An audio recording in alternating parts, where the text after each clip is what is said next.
You don't look very impressed. And you're off.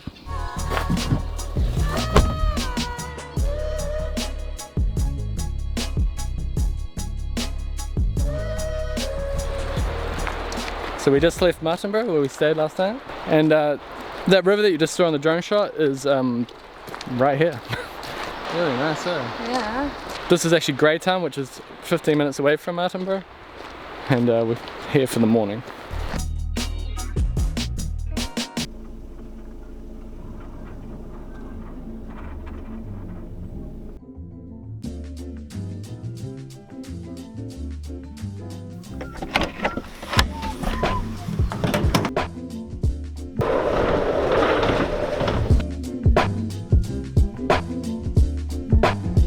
So Scott's away today and for the next few days, gone on a holiday. So it's just me and Pido today.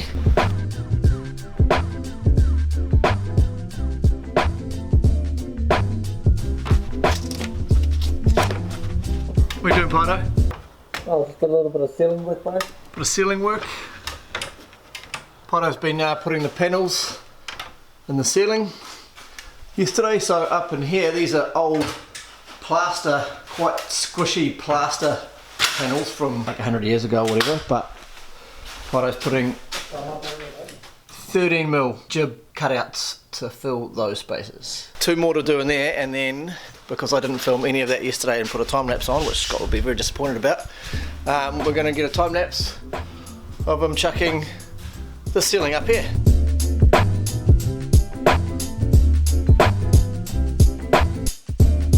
So this is it from the top, and the reason Pido is just cutting out individual squares as opposed to just saving time and laying full sheets is because typically in a ceiling you've got your ceiling jib and then you've got your timber sitting on top of that, so if you need to go into the roof, into the ceiling space for electrical or insulation or anything like that, in a typical house you can get up there and you can walk on that timber because you can see where it is, but with this stuff all the little lines between the jib is where you can walk. Isn't that right, Pido? Something like that. I think so. Yeah. How's my attempt at Scott Browning? Oh, it's fucking natural, bro. Yeah. Living improvement. Feels weird impersonating Scott Browning. Is it?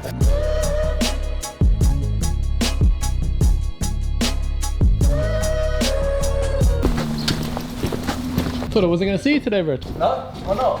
Oh, you said, Got your legs out, mate. huh? Got your legs out. I know. What are those? White legs. Scott Brown here. I'm back from a pre-scheduled break that I thought would be in between jobs, but we still have work to do here. The finishing touches, that's what we're doing.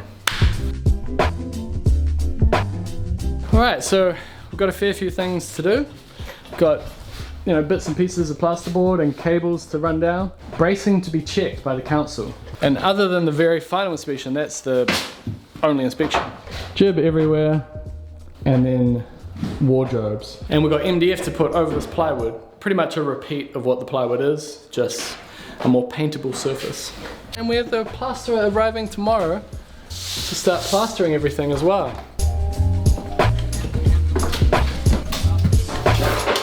So this whole area over here, I kind of want to get that lined and insulated now.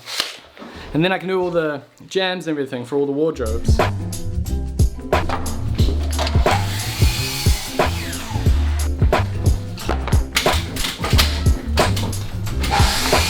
So the reason these last jobs take a bit longer is because you're doing fiddly little things like this.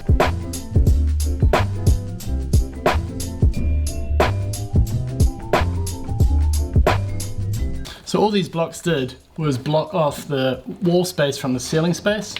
If you don't have them there, well, stuff could fall down there, rats could live in the wall, all sorts of stuff could happen. And I prefer to use screws when I do that as well. Just, the blocks are so small, you know, you don't want it to split from the nail gun.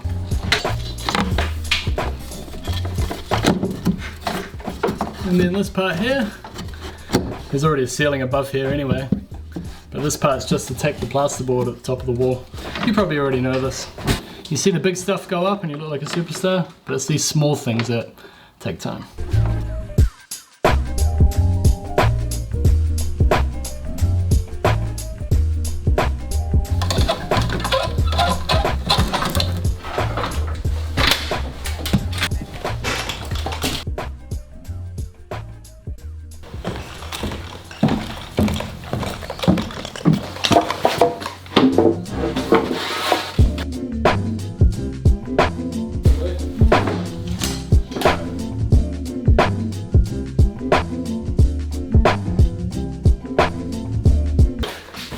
before I put these nogs in, I've got to insulate this corner behind the wall there.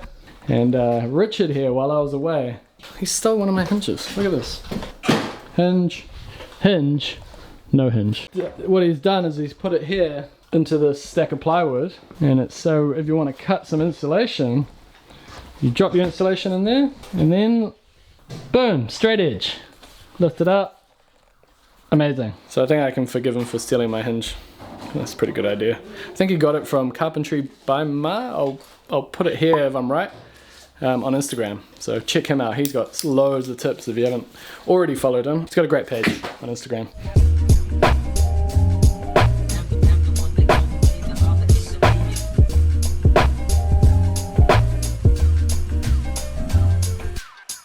And the main reason for all this insulation here is sound. That's something we've been doing a lot of over the last few years on our renovations, increasing the sound barriers between rooms.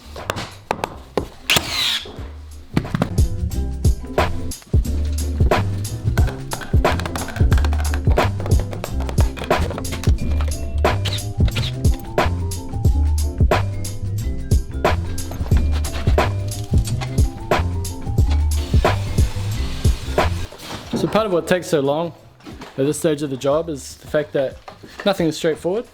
All the easy jobs are kind of been done. And it's just, you know, like we want to put jib on this wall, for example, but I had to do those things, including packing corners such as this.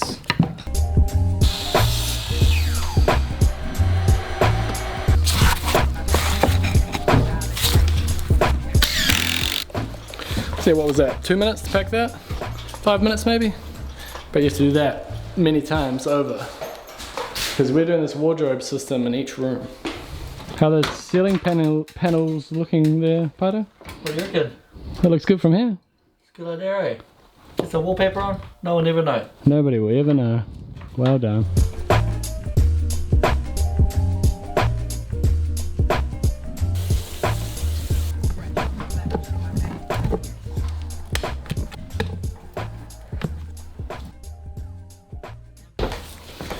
Ended up taking all the plasterboard off. Right to the corner.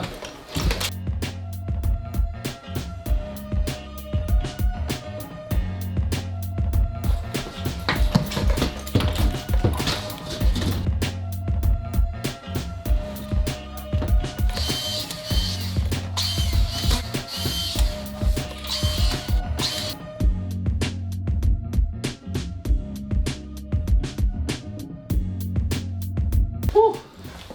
Electrician, we'll take this cable out. Like a... I know what you call though. Alright, Sparky. Just this one here, and then I can tuck the jib on. So yeah, you can see how much work goes into just that little section of wall, and we have to do it 3 times. But the good news is the inspection passed. So that inspection was for the bracing sheets. Basically, we have the jib up and it's all fixed in a bracing pattern.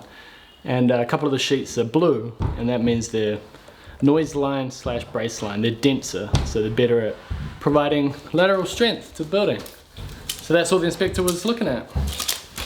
Oh yeah, so that goes on like that. So if that's its height, that's its bottom. When the TV sits there, it hides everything.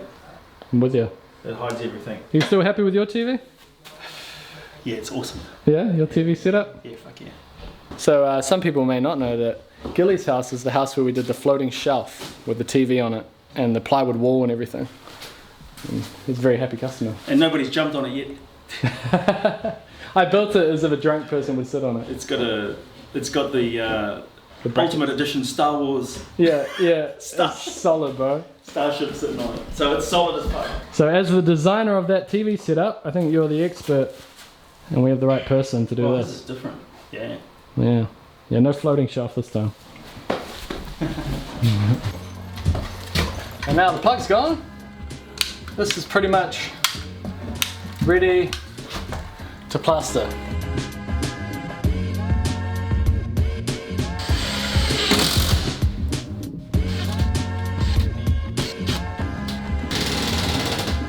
Another thing I've got to do is tidy this up. I had to pop the skirting off. And they used to put the skirting hard into the hardened to the sacking there, and then put the jib down to the skirting, and then they had this weird bead going over the top. Now we're putting in skirting to match the rest of the house, which goes over the jib board. So we've got to take the old stuff off. And then with the old stuff off, we have to do this.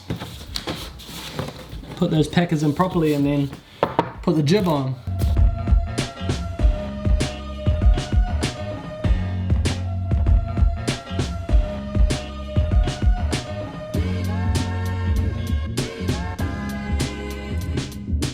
I've had a few questions about this. I was going to do a video and talk about this and a few other things, but this is called a bit mag, and they come in different colors to match different tool brands. Red one from Milwaukee, teal one from Makita, and they're magnetic. So I'll chuck ad gifted there so I can follow the New Zealand law of saying when things have been given to me, but no one paid me to talk about this. This is Gaston who gave me this from Piranha Tools. Long-time viewers of the channel will know him. And he said, here, try this, Scott, see what you think. And it's very handy. And we're a bit further along with this one. Mostly framed up. I'm gonna chuck some jib up here and end this exciting episode here. Thanks for watching.